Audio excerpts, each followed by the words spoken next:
नमस्कार दोस्तों, आप देख रहे हैं मोक्ष चैनल, जहां पांडे आप सभी का दिल से स्वागत करती हूं। और अब मैं आप सभी को इस वीडियो में सावन के माहौल में, यानी अब जब सावन अपने प्रबरवान चढ़ने वाला है, यानी कि 11 जुलाई से आप लोगों के बीच आने वाला है और अब आप सब लोग भगवान शिव की भक्ति में लीन होने वाले हैं। तो इस बीच आप लोगों को मैं बताने जा रही हूँ भगवान शिव के वो रूप और उनके कई सारे ऐसे नाम जिनके बारे में आप शायद ही जानते होंगे। उनके साज सजावट, वेशभूषा, इन सब के अपने अपने अलग मायने हैं। चाहे वो उनकी जटाएं हो या बालों पर सजी चंदा, उनकी हर एक चीज़ में एक अलग ही कहानी, एक अलग ही कथा छुपी है। तो मैं आप सबको इस वीडियो में उन सब से अवगत कराने जा रही हूँ। सबसे पहले हम भगवान शिव के कई सारे नामों से उन्हें पुकारते हैं। महादेव, महाकाल, नीलकंठ, भोले बाबा, भोलेनाथ। तो उसी में कुछ नाम ऐसे भी हैं जो हम अपने घर के बच्चों के भी रख लेते हैं, जैसे रुद्र। अब हम इसी पर चर्चा करें तो आपको बता दें कि रुद्र तो हम अपने बच्चों का नाम रख लेते हैं। भगवान शिव से जुड़े और भी कई नाम जो हैं हम अपने बच्चों के रख तो लेते हैं, लेकिन 100% हम उस अर्थ के बारे में, उस नाम के अर्थ के बारे में कम ही जानते हैं।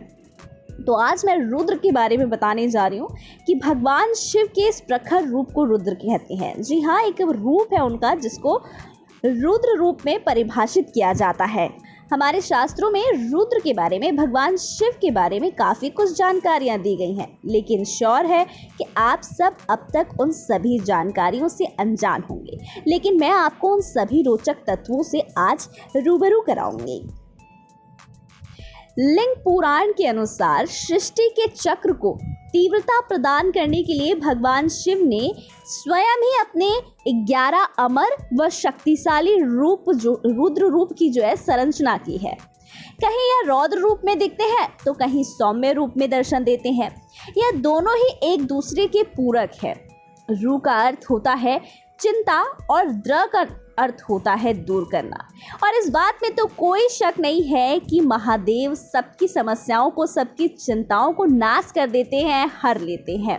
तो इस पूरे रुद्र शब्द का अर्थ है कि जो भी आपकी सारी समस्याएं हैं, जो भी चिंताएं हैं, उनको नाश कर देने वाले भगवान शिव यानी रुद्र रूप में नजर आते हैं। हमारे शास्त्रों में भगवान रुद्र का बेहद ही सुंदर वर्णन मिलता है। उसमें उनके 5 सिर और धड़ एकदम पारदर्शी और चमकीला बताया गया है। उनके बालों में चंद्रमा विद्यमान है और वहां से गंगा निरंतर प्रवाहित होती रहती दिखाई देती है। गले में सर्प और बगल में माता पार्वती उनके पास बैठी नजर आती है।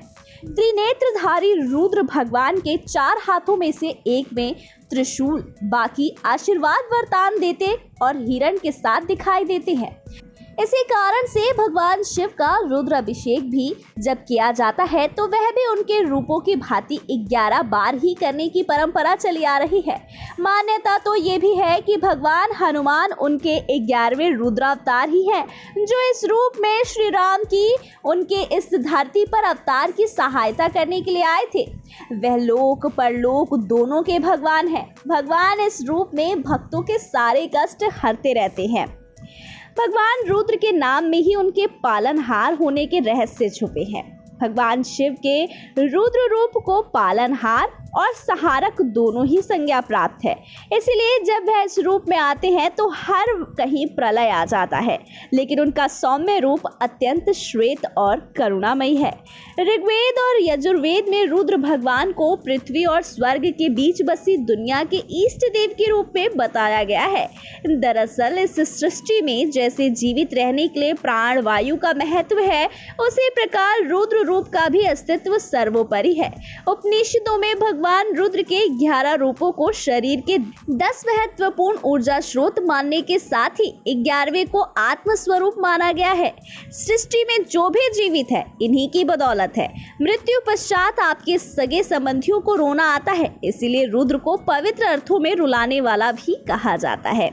वैसे तो भगवान के कई नाम और कई अवतार है, लेकिन इन सब में रुद्र और सौम्य अवतार जो है वो बहुत प्रमुख है, जिन्हें हम देख चुके हैं, सुन चुके हैं हैं। और अब जब इस वीडियो में मैंने आपको बता ही दिया है कि भगवान के जो साज श्रृंगार, चांद और ये सब चीज़ें हैं वो हमारे लिए कितने ज़्यादा महत्वपूर्ण है और कितने ज़्यादा सुंदर अवतार में हमारे भगवान शिव हमें नज़र आते हैं।